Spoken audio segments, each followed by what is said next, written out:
ام ابی حاکمیات رو لب ختم الانبیا، ستاره بارونی میشه خونه قلب ما سوا، تو مشرق همه فلک دمید نور حل عطا.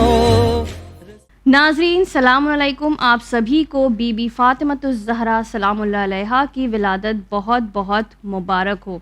ناظرین، ہم جانتے ہیں کہ بی بی زہرا سلام اللہ علیہا کی زندگی بہت ہی چھوٹی سی تھی، لیکن انہوں نے اپنی اس چھوٹی سی زندگی میں جو مقام و منزلت حاصل کیا اسے ہم درک نہیں کر سکتے۔ ہم سمجھنے کی کوشش ضرور کر سکتے ہیں، لیکن وہ معرفت، وہ منزلت تک ہم نہیں پہنچ سکتے کہ شہزادی کیا ہیں، کون ہیں، کیسی ہیں۔ رسول خدا صلی اللہ علیہ وآلہ وسلم کو جس وقت لوگ ابتر کے طعنے دے رہے تھے، اس وقت اللہ نے انہیں کوثر بنا کے بھیجا کہ باقی سب کی نسلیں تمام ہو گئی، شہزادی کی آل آج بھی باقی ہے، ان کا ایک بیٹا حضرت مہدی اجل اللہ تعالی فرجہ الشریف۔ ہم سب جانتے ہیں کہ شہزادی جب بیٹی کے روپ میں آئیں، ایک بیٹی کا کردار ادا کر رہی تھی، تو ان کے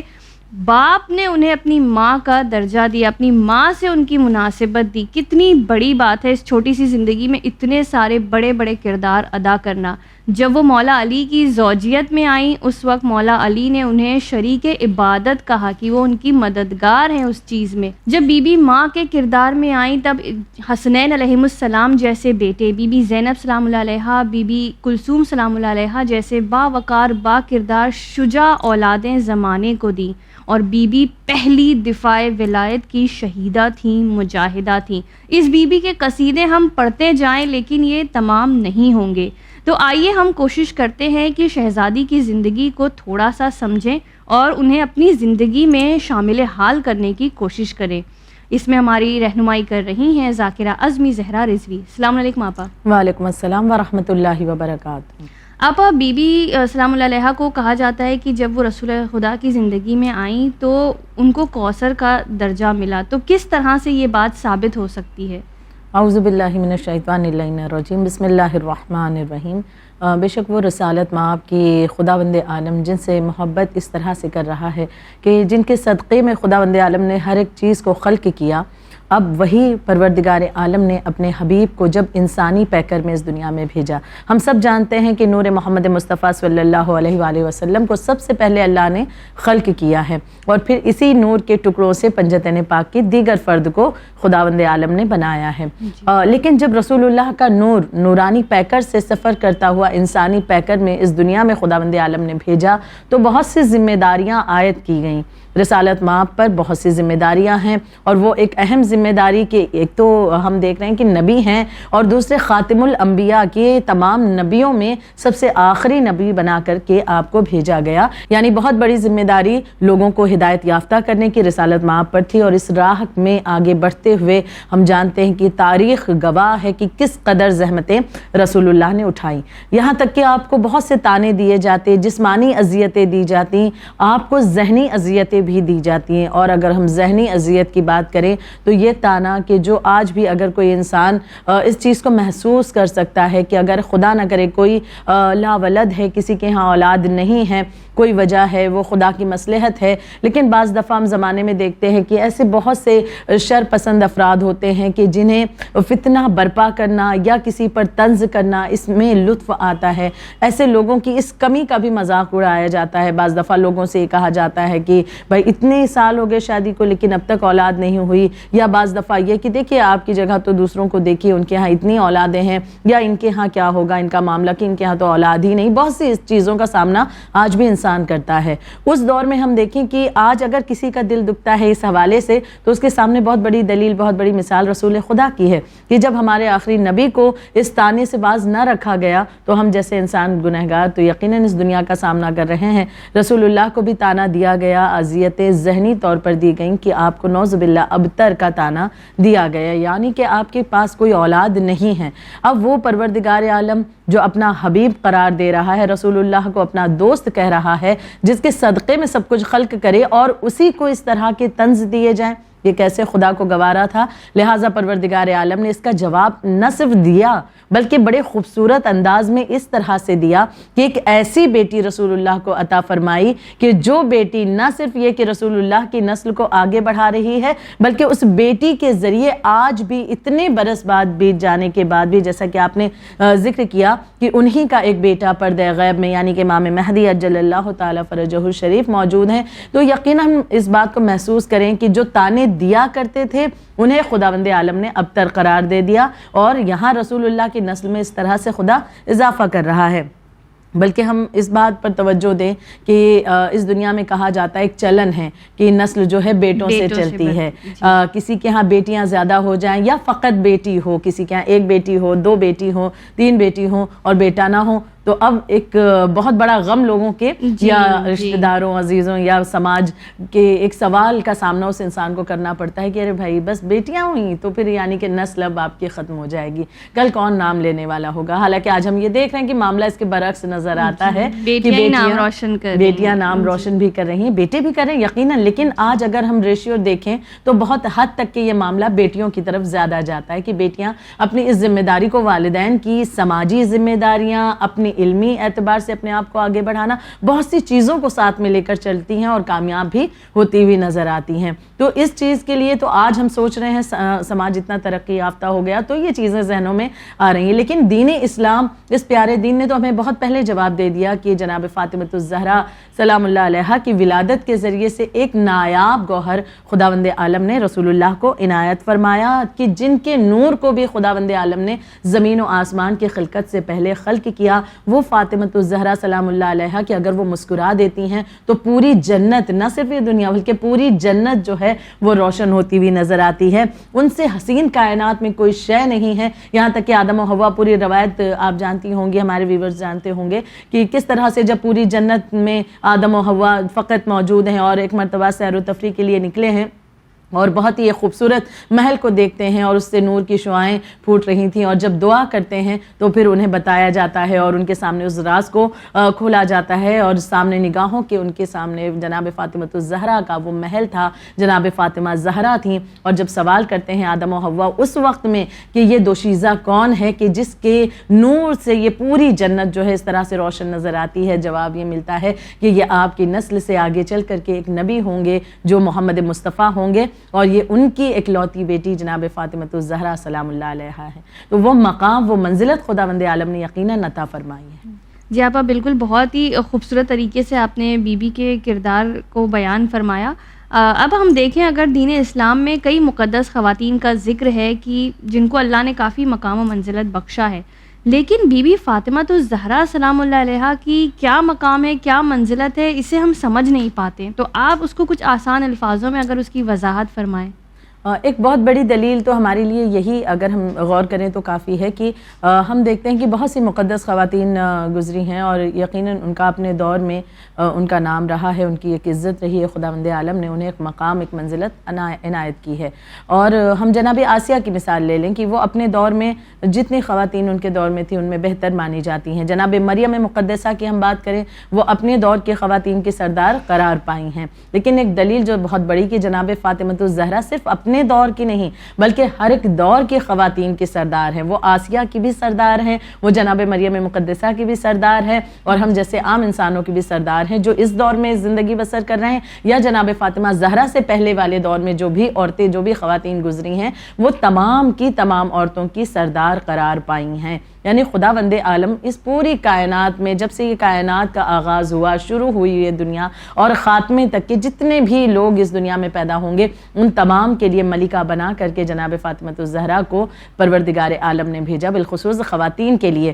کیونکہ یہ چیزیں پائی جاتی ہیں نا, عورتوں میں شکوے بہت کرتی ہیں, ہمارے لیے کیا, ہمارے لیے کیا. اور آج بھائی زمانے میں فیمنزم کا نعرہ اتنا بلند کر دیا گیا کہ مظلومہ نہ ہوتے ہوئے بھی اپنے آپ کو بعض دفعہ مظلومہ بنا دیتی ہیں خواتین. تو اب خداوند عالم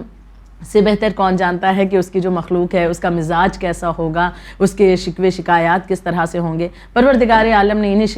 شکایتوں کا جواب دینے کے لیے ایک بہترین طریقہ اپنایا کہ کل یہ خاتون, کل یہ خواتین پلٹ کر یہ نہ کہتے ہیں خدایا مردوں کے لیے 1,24,000 انبیاء معصوم میں بھی 13 مرد معصوم ہیں, لیکن ہم عورتوں کے لیے تو عورتوں کے لیے ایک ایسی سردار کو بھیج دیا جو تمام تر ہم دیکھیں تو عالمین کی عورتوں کی سردار قرار پائی ہیں۔ نہ صرف یہ کہ یہ امتیازات بی بی کو ملیں کہ آپ ہر دور کی خواتین کی سردار ہیں، بلکہ اگر ہم غور کریں تو جو امتیازات آپ کی ذات سے وابستہ ہیں وہ کسی اور کو نہیں ملے، جو ہم بارہا دیکھیں مجلسوں میں بھی سنتے ہیں، مطالعہ کرتے ہیں اور پڑھتے ہیں کہ یہ چیزیں کہ رسول اللہ جیسے بابا جناب فاطمہ زہرا کو ملے۔ کیا کوئی دنیا میں دعویٰ کر سکتا ہے کہ اس کا باپ خاتم الانبیاء ہے؟ جناب فاطمہ الزہرا کو مولا کائنات جیسے شوہر عنایت پروردگار عالم نے انہیں کیا ہے۔ کیا کوئی دعویٰ کر سکتا ہے علی مرتضیٰ جیسا شوہر ان کے پاس ہے، ایسے بابا ان کے پاس ہیں، جوانان جنت کے سردار جو حسنین علیہ السلام کہلائے وہ بیٹے جناب فاطمہ الزہرا سلام اللہ علیہا کے ہیں۔ آپ نے آغاز میں بڑی خوبصورتی سے ذکر کیا تھا کہ جناب زینب سلام اللہ علیہا، جناب ام کلثوم سلام اللہ علیہا بیٹیاں ہیں، لیکن یہ شجاعت انہوں نے کس طرح سے وراثت میں پائی ہے کہ دلیری کے ساتھ بڑے ہی عزم و ارادے کے ساتھ اٹھتی ہیں، کربلا کا مارکا فتح کر کے یہ دونوں خواتین جناب زینب جناب ام کلثوم پلٹ کر آتی ہیں اور اپنے نانا کے دین کو بھی بچایا، اپنے بھائی کی یادگار کو بھی، ان تمام مظالم کو بھی زمانے کے سامنے عام کیا ہے۔ تو یہ تمام چیزیں کہاں سے وراثت میں پائی ہے؟ اپنے بابا سے، اپنی والدہ سے۔ تو جناب فاطمہ زہرا کے پاس جو رشتے ہیں، جو جڑے ہوئے ہیں ان سے، یہ ہم کہیں اور نہیں پاتے ہیں۔ اور خود آپ کی ذات کے اندر جو امتیازات ہے، آپ کا بطول ہونا، آپ کا محدثہ ہونا، فرشتوں سے ہم کلام ہونا، یہ تمام تر چیزیں جو آپ کو سب سے بالکل جدا کرتی ہیں۔ تو لہٰذا جناب فاطمہ الزہرا کے حوالے سے ہم دیکھیں کہ بہت سی چیزیں جو آپ کی ذات سے وابستہ کر دی گئی ہیں۔ یہاں پر میں ایک چھوٹی سی روایت کا ذکر کرنا چاہوں گی کہ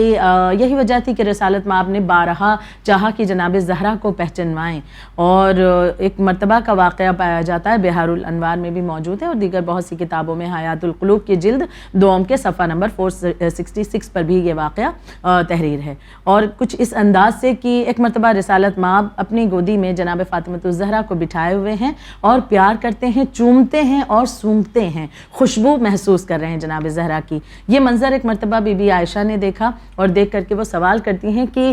کیا معاملہ ہے کہ اس بچی کو، آپ اپنی بیٹی کو اس قدر اتنی زیادہ محبت اس پر لٹاتے ہیں اور اس طرح سے چومتے بھی ہیں اور سونگھتے بھی ہیں؟ تو اب ایک مرتبہ اس سوال کا ہونا تھا، رسالت مآب اس کا جواب جو دیتے ہیں وہ بہت ڈیٹیل میں آپ نے دیا، لیکن میں مختصر کر کے پیش کروں کہ آپ نے جواب میں ارشاد فرمایا کہ جب شب معراج میں آسمان کی بلندیوں پر گیا تو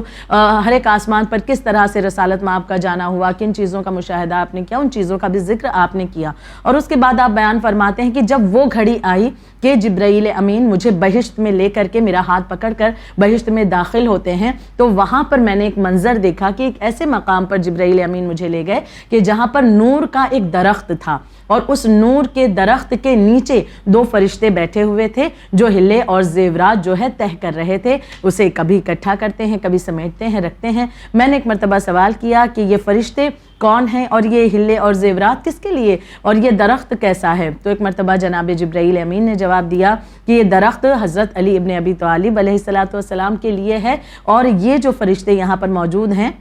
یہ تمام چیزوں کو مولا کائنات کے لیے جمع کر رہے ہیں۔ کہ ابھی یہ باتیں ہو رہی تھیں کہ پھر رسالت مآب بی بی عائشہ سے بیان کرتے ہیں کہ تبھی کچھ دیر کے بعد وہاں پر کچھ فرشتوں کا آنا ہوتا ہے، اور وہ کچھ رطب لے کر کے آئے ہیں، رطب کھجوریں لے کر کے آئے ہیں، ان میں سے ایک کھجور میں نے لی ہے، میرے سامنے لے کر کے حاضر ہوتے ہیں، اور میں نے ایک کھجور کو اٹھایا، وہ کھجور جو کہ مسکہ سے زیادہ نرم ہے اور شہد سے زیادہ شیرین تھی، بہت ہی خوش ذائقہ تھی، اور میں نے اسے تناول کیا، اور وہ جنتی کھجور کو کھانے کے بعد ایک مرتبہ ایک الگ میں محسوس کر رہا ہوں اپنے آپ میں خوشی، اور اس کے بعد جب میرا آنا ہوتا ہے تو اسی رطب کے ذریعے سے پروردگار عالم نے نور فاطمہ الزہرا کو، دیکھیں یہ 2 روایتیں ملتی ہیں، ایک سیب کی بھی روایت ملتی ہے کہ جنت کا سیب جس میں اللہ نے نور زہرا کو منتقل کیا تھا، اور ایک رطب کی بھی روایت ملتی ہے۔ تو رسالت مآب بیان فرماتے ہیں کہ اس رطب کے ذریعے نور فاطمہ الزہرا جو ہے وہ میری پشت میں آتا ہے، اور اس کے بعد جب میں اس دنیا میں آتا ہوں اور جناب خدیجۃ الکبریٰ سے ملاقات کرتا ہوں، یہی نور ان کے پاس منتقل ہوتا ہے، اور پھر یہی نور خداوند عالم انسانی پیکر میں اس دنیا میں بھیجتا ہے بشکل جناب فاطمہ الزہرا سلام اللہ علیہا۔ اب رسالت مآب ارشاد فرماتے ہیں بی بی عائشہ سے کہ جب بھی میں چاہتا ہوں کہ بہشت کی خوشبو کو محسوس کروں تو میں اپنی اس بچی کو اپنی آغوش میں لیتا ہوں اور اسے چومتا ہوں اور سونگھتا ہوں، کیونکہ اس کے پاس سے وہی بہشت کی خوشبو مجھے محسوس ہوتی ہے، کیونکہ میری بچی بشکل انسان وہ ایک حورا ہے اور خداوند عالم نے اسے ایک بلند مقام عنایت فرمایا۔ ایسی بہت سی روایت ہم دیکھیں تو بہار وغیرہ میں موجود ہیں کہ جہاں جناب فاطمہ زہرا کی منزلت کو پیش کیا گیا کہ کس طرح سے مختلف ہیں۔ ہم دنیا کی کسی بھی مقدس خاتون کے بارے میں اس طرح کا انتظام ان کی ولادت کے اعتبار سے، ان کے نور کی حفاظت کے اعتبار سے نہیں پاتے ہیں جو ہم نے جناب فاطمہ زہرا کے حوالے سے پائی ہے۔ جی آپ بہت ہی بی بی کی جب فضیلتیں سنتے ہیں، فضائل سنتے ہیں تو بہت ایک خوشی محسوس ہوتی ہے دل میں۔ لیکن آپ دیکھا جائے تو جو شہزادی کی جو عمر تھی وہ بہت ہی چھوٹی سی تھی، محض 18 سال کی زندگی ان کی ملتی ہے، اور 18 سال میں آج اگر ہم دیکھیں تو ہماری لڑکیاں تو اتنی سمجھدار اور اتنی زیادہ کیپیبل ہوتی بھی نہیں، ابھی ان میں بچپنا ہی دیکھنے کو ملتا ہے کہ جو ہے تو بچپن جیسی باتیں ہیں یا کچھ ایسی جو بھی چیزیں پائی جاتی ہیں۔ لیکن شہزادی 18 سال کی عمر میں کیسے اتنی زیادہ فضیلتوں تک پہنچ گئیں؟ کیونکہ آج تو بھائی ٹین ایج کہا جاتا ہے، 18 از ٹین ایج اونلی، جب تک آپ 20 سال کے اس میں داخل نہیں ہوتے۔ تو پھر کس طرح سے اس ٹین ایج میں شہزادی نے اتنے بڑے بڑے کام انجام دیے؟ اولاً تو اس بات کا ذکر کرنا چاہوں گی خواہر کہ دیکھیے جب یہ سوال اٹھتا ہے تو اکثر لوگ یہ جواب اپنے آپ کو دینے کی کوشش کرتے ہیں کہ وہ معصومہ تھیں، ان پر خدا کا کرم تھا، عنایتیں تھیں، تو اتنی مختصر سی عمر میں انہوں نے اتنا کچھ جو ہے اچیو کیا اور اتنا درس ہمارے لیے اور رہتی دنیا تک کے لیے دیا ہے۔ یہ بات، اس کا جواب میں بھی آپ کے سامنے پیش کروں گی، لیکن اس سے پہلے ایک نقطہ جو ہمارے لیے قابل غور ہے اور ہمیں توجہ دینے کی ضرورت ہے کہ تربیت کا معاملہ جس پہ بارہا بہت زور دیا جاتا ہے، علماء کرام بہت زور دیتے ہیں، اور ہم اگر دیکھیں معصوم ہستیاں کہ تربیت اولاد کے حوالے سے اکثر و بیشتر بہت کچھ بیان کرتے ہیں، کیونکہ ایک نسل اگر خدا نے ہمیں عنایت فرمائی ہے تو اس کی نگہداشت اللہ نے اگر ہمیں دی ہے تو اسے کس طرح سے بہترین طریقے سے پروان چڑھانا ہے یہ ہماری ذمہ داری ہے اور اس بچے کا حق بھی بنتا ہے۔ ہم خود اس زمانے میں اگر غور کریں کہ تربیت کا اثر کیا ہے، بہت سے گھرانے ایسے ہیں جہاں پر بچوں کی جب تربیت اچھی ہوتی ہے تو وہاں کا 10 برس کا بچہ بھی آپ کو بہت شائستگی سے بات کرتا ہوا، بہت فیوچر کے بارے میں بات کرتا ہوا، علم کے لیے بہت زیادہ آگے بڑھنے کی اس کے اندر جستجو، یہ تمام چیزیں آپ محسوس کریں گی۔ وہیں دوسری طرف اگر تربیت کے حوالے سے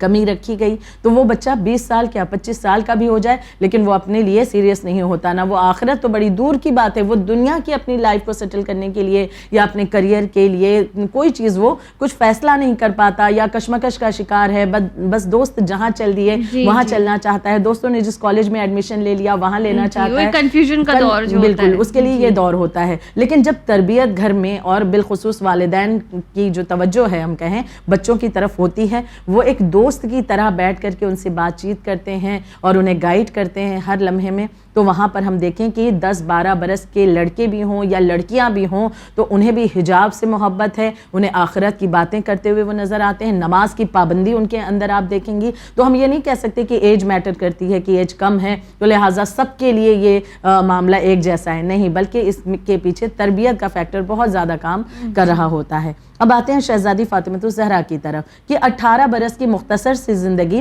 لیکن اس میں آپ نے ہر ایک سوال کا جواب ایک خاتون کے لیے دیا ہے، ہر رشتے کے اعتبار سے، سماجی اعتبار سے، اجتماعی اعتبار سے بہت سی چیزوں کا جواب جو ہے آپ کے وجود سے ہے۔ آج ہم یہ سوال کریں کہ 18 برس کی عمر میں ہمارے بچے بچیاں انہوں نے کیا کچھ اچیو کیا ہے۔ اگر بہت کچھ کہہ لیں، جو میں نے ابھی کہا کہ اگر تربیت اچھی ہے تب تو کہہ سکتے ہیں کہ بہت کچھ ان کی سوچ جو ہے وہ جاگ چکی ہے، وہ اویئر ہو چکے ہیں، لیکن اگر ہماری کمیاں ہیں اور وہ بچہ سویا ہوا ہے تو یقیناً ہمیں بھی جاگنے کی اور اس نسل کو جگانے کی ضرورت ہے۔ جناب فاطمہ زہرا 18 برس کی عمر میں ایک بہترین، ہم دیکھیں کہ پوری یہ 18 سالہ جو زندگی ہے اس میں ہر ایک رشتے کا آپ نے جواب دے دیا۔ ایک بیٹی کو کیسا ہونا چاہیے وہ بھی آپ سکھا رہی ہیں، پھر وہی بیٹی جب رشتہ ازدواج میں منسلک ہوتی ہے ایک بیوی بنتی ہے تو ایک بیوی کا کردار کیسا ہونا چاہیے وہ بھی آپ بتا رہی ہیں، گھر کی ذمہ داریوں کو کس طرح نبھانا ہے وہ بھی آپ نے سکھا دیا، پھر جب ماں بنتی ہیں کردار کیسا ہونا چاہیے وہ بھی آپ نے بتا دیا، یہاں تک کہ صرف ان چیزوں سے وہاں پر پر روکا نہیں گیا کہ بس یہی چیزیں محدود عورتوں کے لیے. اسلام کے اوپر جو الزام ہے نا کہ خواتین کے لیے اسلام جو کہتا ہے بس گھر کے اندر رہنا اور باہر کی چیزیں نہیں, تو اگر ایسا ہوتا تو رسول اللہ کی ایک لوتی بیٹی ان سے زیادہ مقدس ہستی کون ہوگی. لیکن وہی بی بی جب دین پر بات آتی ہے تو اسی گھر سے باہر نکل کر ولایت کے دفاع کے لیے آواز بھی بلند کرتی ہیں اور اپنے بچوں کو ہمراہ لے کر کے ایک ایک کے گھر پر جاتی ہیں اور اسے اپنے بابا کے ارشادات یاد کراتی ہیں, وصیتیں اپنے بابا کی یاد دلاتی ہیں کہ دیکھو میرے بابا نے کیا وصیتیں کی تھیں. یعنی جد و جہد کر رہی ہیں, اسٹرگل کر رہی ہیں اور لوگوں تک کے پیغام پہنچا رہی ہیں. اب یہاں پر ہم غور کریں تو یقیناً یہ تمام چیزیں اللہ نے بی بی کو کیوں عنایت کی ہے, یہ سوال اٹھتا ہے کہ بے شک ہم جانتے ہیں کہ رسول خدا کی بیٹی ہیں اور یہ تمام چیزیں, لیکن فقط رسول اللہ کی بیٹی ہونے کی بنا پر نہیں. پروردگار عالم جانتا تھا کہ روح فاطمۃ الزہرا وہ خمیر ہے جناب فاطمہ زہرا کا کہ جو امتحانات کو, سخت ترین امتحانات کو بھی پار کر سکتی ہیں, اور انہیں پار کرنے کے بعد خداوند عالم نے یقیناً انہیں وہ تمام مقام عنایت فرمایا ہے. ہم دیکھیں کہ 18 برس کی زندگی اور خاص کر وہ 75-95 دن کا ذکر جو ایام فاطمیہ جو بھی کچھ دنوں پہلے گزرے اور اس میں ہم نے ذکر کیا, اس میں بی بی کا وہ جو مرثیہ تھا, جو مصائب مجھ پر پڑے اگر روشن دن پر پڑتے وہ تو رات کی تاریکی میں تبدیل ہو جاتے. اس پر اگر ہم غور کریں کہ وہ کیا ایسا اسٹرگل تھا, کیا ایسے غم تھے جن کی وجہ سے, دیکھیں ولادت کے حوالے سے ہمارا شو ہے لیکن چونکہ بی بی کی زندگی پر ہم بات کر رہے ہیں اس لیے کچھ ان باتوں کا بھی تذکرہ کرنا ضروری ہے. جب انسان ان چیزوں پر غور کرتا ہے تب وہ محسوس کرے گا کہ بی بی نے امتحانات کتنے زیادہ دیے. رسول کی بیٹی ہیں, امام کی بیوی ہیں اور 2 اماموں کی ماں بھی ہیں, اور اس کے باوجود بھی جب امتحان کی منزل پر آتی ہیں تو اپنے قدموں کو آگے بڑھاتی جاتی ہیں اور ہر ایک مشکل کا سامنا کرتی ہیں. اور ان امتحانات کا صلہ یہ تھا پروردگار عالم نے دیا کہ وہ بلند مقام آپ کو کہ کوئی خاتون آپ کے مقابلے میں نہیں آ سکتی. ایک بڑی دلیل اور ہمارے سامنے کہ دیکھیے امتحانات کے ذریعے اللہ کیسے مقام کو بلند کرتا ہے. مولا حسین کی یادگار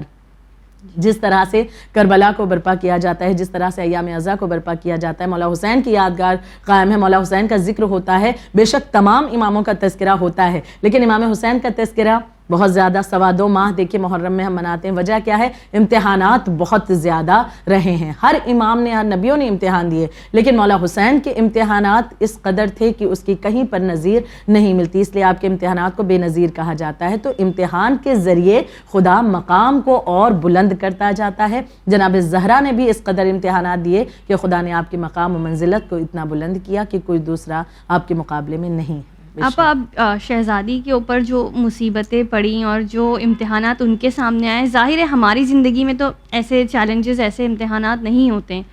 دوسرے قسم کی مشکلات ہمارے لیے ہوتی ہیں. تو کیا اگر ہم بھی اپنی مشکلات میں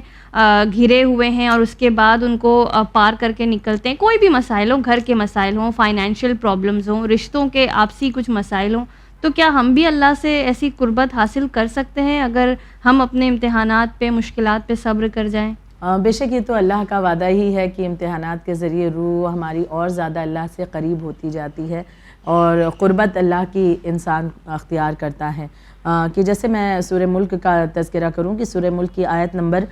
2 میں اگر ہم دیکھیں تو خداوند عالم ارشاد فرماتا ہے کہ الذی خلق الموت والحیات لیبلوکم ایکم احسن عملا, یعنی جس نے موت اور زندگی کو خلق کیا تاکہ تم لوگوں کو آزما کر دیکھے کہ تم میں سے بہتر عمل کرنے والا کون ہے. تو آزمائش کے ذریعے ہی تو اللہ دیکھنا چاہتا ہے کہ ہم میں سے عمل کرنے والا بہتر کون ہے. کیونکہ دیکھیے جب معاملات سب اچھے ہوتے ہیں تب تو پھر بھی معاملہ ٹھیک ہے, مطلب آرام کے دن ہو. اس دنیا کی مثال دیکھ لیں ہم, جب زندگی اچھی خوشگوار گزرتی ہے, یا ہمارے والدین یا ہمارے شوہر یا ہمارے عزیز ہم پر مہربانیاں کرتے ہیں, کرم کرتے ہیں, بہت اچھے سے ہمارے ساتھ بیہیو کرتے ہیں, تب تو ہم بھی پلٹ کر کے اچھا ہی ان کے ساتھ بیہیو کرتے ہیں. لیکن اصل معاملہ تو یہ ہے کہ اگر مشکل کے وقت والدین ہیں اور بچہ ان کا ساتھ بہترین طریقے سے دے رہا ہے, یا شوہر مشکل میں ہے اور خاتون ساتھ دے رہی ہے, یا خاتون مشکل میں ہے اور شوہر ساتھ دے رہا ہے, تو یہ اصل معاملہ کہ آزمائش کے ذریعے سے انسان یہ دیکھتا ہے کہ اس وقت اس کا عمل کیا ہوگا. تو پروردگار عالم جب ہمیں آزمائش میں ڈالتا ہے تو اس کے ذریعے سے وہ دیکھنا چاہتا ہے کہ یہ بندہ میرا واقعاً اگر ایمان والا ہے تو اس آزمائش کو پار کر کے یہ میرے اور قریب ہوگا, اور اگر ایمان سے دور ہے تو ظاہر سی بات ہے کہ وہ مجھ سے دور ہوتا چلا جائے گا. یہاں تک کہ میں ایک مثال آپ کے سامنے پیش کرنا چاہوں گی کہ جو مومن ہیں اسے امتحانات کا سامنا یقیناً کرنا پڑتا ہے, اور جو مومن نہیں ہے خدا اسے امتحان میں ڈالتا ہی نہیں ہے. اس کے لیے بڑی آسانیاں ہوتی ہیں, اس کے کوئی مسائل پیش نہیں آتے, بلکہ ہر ایک چیز کے لیے بڑی ہی آسانی کے ساتھ اس کا معاملہ حل ہوتا جاتا ہے. ایک حکایت میں نے کہیں پڑھی تھی کہ ایک مرتبہ ایک شخص تھا, غریب ہے لیکن بڑا مومن ہے, عابد و زاہد ہے, اور بیمار ہوتا ہے. ایک مرض اسے ایسا ہوتا ہے کہ جس کے لیے وہ طبیب کے پاس جاتا ہے, اور جانے کے بعد طبیب کہتا ہے کہ تیرے اس علاج کے لیے, اس مرض کے علاج کے لیے ایک مچھلی درکار ہے جس کے ذریعے ایک دوا کو میں تیار کروں گا, اور اتفاق سے یہ سیزن ایسا ہے کہ وہ مچھلی آسانی سے مل جائے گی, وہ مچھلی مجھے لا کر دے دو, میں دوا تیار کر دوں اور اس کے بعد تمہیں شفا ہو جائے گی. وہ غریب شخص وہاں سے گیا, اس نے جو بھی پیسے تھے اسے جوڑے اور مچھلی تلاش کرنے لگا. خوش ہے کہ سیزن ہے اور مچھلی تو آسانی سے مل جائے گی, لیکن وہ تلاش کر رہا ہے, پورے علاقے میں وہ گھوم لیا لیکن اسے وہ مچھلی نہ ملی. تھک کر کے پریشان ہو گیا, مچھلی نہیں ملی, دوا تیار نہیں ہوئی, جو بیماری تھی وہ بڑھتی رہی اور کافی عرصے تک اسے اس بیماری کا سامنا کرنا پڑا. مومن ہے اس لیے دیکھیے. اور دوسری طرف کچھ دنوں بعد وہ سیزن بیتتا ہے. اسی دور کا ایک حاکم تھا, بہت ہی ظالم و جابر تھا, اسے یہی بیماری ہوتی ہے اور وہ طبیب سے جا کر ملتا ہے. طبیب نے اسے بھی یہی صلاح دی, لیکن طبیب کہتا ہے کہ مسئلہ یہ ہے کہ یہ سیزن نہیں ہے کہ وہ مچھلی مل جائے. بہرحال بادشاہ نے کہا کہ حاکم نے کہا کہ میں دیکھتا ہوں, اپنے باشندوں کو بھیجتا ہوں, شاید کہیں مل جائے. اس نے اپنے ایک نوکر کو بھیجا اور کچھ دور ہی نوکر چلا تھا کہ وہ مچھلی بڑی آسانی سے مل گئی, اور وہ لے کر آتا ہے اور اس طبیب کو دیتا ہے, دوا تیار ہوتی ہے اور اس ظالم حاکم کو بہت جلد شفا مل جاتی ہے. تو اب اس واقعے کے ذریعے یہ بتانے کی کوشش ہے کہ جو ایمان والے ہیں, جو مومن ہیں, انہیں آزمائشوں کا سامنا کرنا ہوتا ہے, کیونکہ یہ آزمائشیں ہم دیکھیں تو ایک اعتبار سے خداوند عالم اس کے ذریعے ہمیں پاک کر کے بہترین بنا کر اپنی بارگاہ میں بلانا چاہتا ہے. بہت کچھ سیکھنے کو بھی ملتا ہے. جب مشکل وقت سامنے آتا ہے تو بہت کچھ ہم اس کے بعد جب باہر نکلتے ہیں تو ہم ایک دوسرے انسان ہوتے ہیں کہ بھئی بہت زیادہ چیزیں سمجھ میں آتی ہیں, رشتوں کی اصلیت سمجھ میں آتی ہے. اور ایمان میں بھی ہم دیکھیں تو کس قدر اضافہ ہوتا ہے کہ خدایا کتنا بہتر ہوا کہ اس آزمائش میں ہم جو ہے ثابت قدم رہے اور تو نے ہمارا اتنا ساتھ دیا. اور جب ثابت قدمی نہیں رہتی ہے تو انسان شکوہ کرتا ہے, وہ چیزیں مشکلات جو ہیں اور بڑھتی جاتی ہیں. تو لہٰذا اگر ہم آج سماج میں یہ دیکھیں کہ کسی پر مشکل آئی اور بہت جلدی اس کے لیے حل کر دی گئی اور ہمارے لیے تو مشکل کا وقت بڑھتا جا رہا ہے, تو بلکہ یہ خوش ہونے کا مقام ہے کہ خدا ہمیں آزمائش کے ذریعے اور اپنی قربت دینا چاہتا ہے. تو جناب سیدہ کی زندگی سے ہم سیکھیں کہ آپ سے بڑھ کر آزمائش کس نے دیکھی ہوگی, امتحانات آپ سے زیادہ کس نے دیے ہوں گے, لیکن اس کے باوجود بھی شہزادی فاطمہ الزہرا اس دنیا سے رخصت ہوتی ہیں اور خدا سے راضی ہیں اور اس سے ملنے کے لیے بے قرار نظر آتی ہیں. جی آپ کا بہت بہت شکریہ, جزاک اللہ. ہماری جو خواتین ناظرین جو ہیں ان سے ہم خاص کر کہنا چاہیں گے کہ ہم لوگوں کی زندگی میں کئی بار ایسے چیلنجز آتے ہیں, مشکلات آتی ہیں جو کئی عرصہ بیت جاتا ہے, پھر بھی ہمیں کچھ باتیں یاد رہ جاتی ہیں, کچھ لوگوں کے تانے, کچھ لوگوں کے رویے, کچھ رشتہ داروں کی باتیں. خاص کر کئی بار یہ دیکھا جاتا ہے کہ سسرال میں جو شروع میں سلوک کیا گیا, ان کی پریگننسی میں ان کے ساتھ جس طرح کا سلوک کیا گیا, وہ عورتیں سب کچھ یاد رکھتی ہیں اور کافی سال تک اسے ریپیٹ کرتی ہیں کہ ہمارے ساتھ یہ ہوا اور ہم نے اتنا صبر سے کام لیا. تو جب ہم شہزادی کی زندگی کو دیکھتے ہیں تو بس ہمیں یہی دیکھنا چاہیے کہ شہزادی کس طرح ایک انسپریشن رہی ہیں, کیونکہ ہم چھوٹی چھوٹی جگہوں پر انسپریشن تلاش کرتے ہیں, چھوٹی چھوٹی جگہوں پر دیکھتے ہیں کہ یہ اگر اس سچویشن میں ہوتی تو کیا کرتی. ہم اپنے ممی سے پوچھتے ہیں, ممی آپ کے اوپر یہ سچویشن آئی تو آپ نے کیا کیا. شہزادی کو اسی لیے ہم کو ایک انسپریشن کی طرح دیکھنا چاہیے. اگر ان پر مصائب آئے بھی ہیں, اگر ان کے اوپر مشکلیں آئے بھی ہیں, تو اب بھی کس طرح شہزادی نے اپنی فیملی کو جوڑ کر رکھا, اپنے رشتوں کو بہت زیادہ اہمیت دی اور ساتھ ہی اللہ سبحانہ و تعالیٰ سے کس قدر جڑی رہیں. ہماری ایک بہت ہی بری عادت ہے جو ہم سب کو بدلنے کی ضرورت ہے کہ ذرا سی مشکل آتے ہی ہم سب سے پہلے اللہ سے بدظن ہو جاتے ہیں کہ اللہ کو تو ہم ہی دکھ جاتے ہیں. اس طرح کی باتیں ہم کرنے لگتے ہیں کہ اللہ کو اور کوئی دکھتا ہی نہیں مصیبتیں ڈالنے کے لیے. لیکن اللہ تو سب سے زیادہ شہزادی سے محبت کرتا تھا نا, ہم سے کہیں زیادہ شہزادی کو چاہتا تھا. لیکن اگر شہزادی پر مشکلیں آ سکتی ہیں تو ہم اور آپ کیا چیز ہیں. بس کوشش یہ کرنی چاہیے کہ انہیں یاد کریں اور کس طرح انہوں نے اپنی مصیبتوں میں صبر کیا, اس کا ایک حصہ بھی لے آئیں تو زندگی کافی آسان ہو جائے گی. آپ دیکھتے رہیے چینل ون. اب بھی ہمارے سوالات باقی ہیں, ہم انشاءاللہ اگلے ایپیسوڈ میں حاضر ہوں گے. تب تک مجھے دیجیے اجازت. شکریہ. خدا حافظ.